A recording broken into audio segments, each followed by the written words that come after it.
I don't really know anything about politics. I mean, as a spoiler, I just pretended for years to know something about it. There's a populism to Trump that I find very appealing. And it's only this, is that the party elders would like him to go away. But the people have decided that he's not going to. So you like that? Yeah, I may disagree with anything that he's saying and think that his proposals are a little, well, more than a little shocking.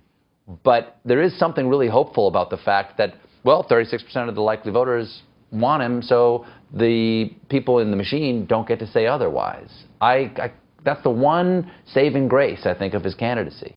I respect people who are politically engaged, because so few people are. And whatever candidate they support, I respect that. For so many years, I lived on, I pretended to be an advocate for a side. And as such, I always had to take sides. This person is good, that person is bad, and there is nothing in between. I think that area in between is where most people live, but we're asked to go in one direction or the other, mostly so one side or the other can raise money, or one side or the other doesn't have to necessarily explain themselves, and it can be purely on an emotional appeal. But boy, it would be lovely if we all could have a conversation that does not involve demonizing the other side. I think that's worth doing. I don't know if it's my job, but I would say that that's certainly an objective of mine. I've tried to be very respectful to, I tried to be respectful to Donald Trump. The first thing I did was apologize to him. Well, I mean, I have respect for Trump for knowing who the real audience is.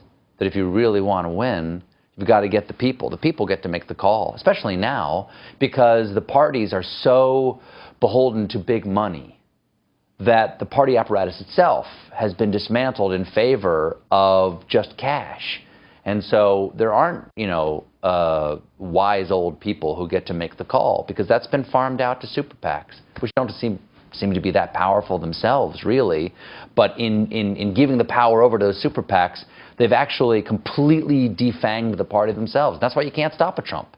I mean, that's a real blowback to the idea that we're going to take power away from the party and just give it to cash.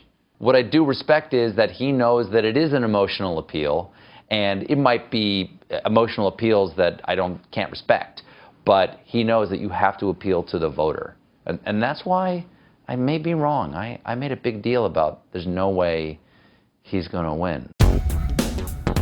Oh, again, I don't know anything about politics. Yeah, but you do know about the country. You have a sense of where the country is. You have a sense, and I wonder how you get that now. I mean, what that's one of the reasons I stopped the old show, is that I had a sense where the country is. I think people, I think people don't really want constant divisiveness. I really don't think they want that, and that's what I was aping. And I thought, I can't drink that cup anymore, because I don't think people really want to hear it.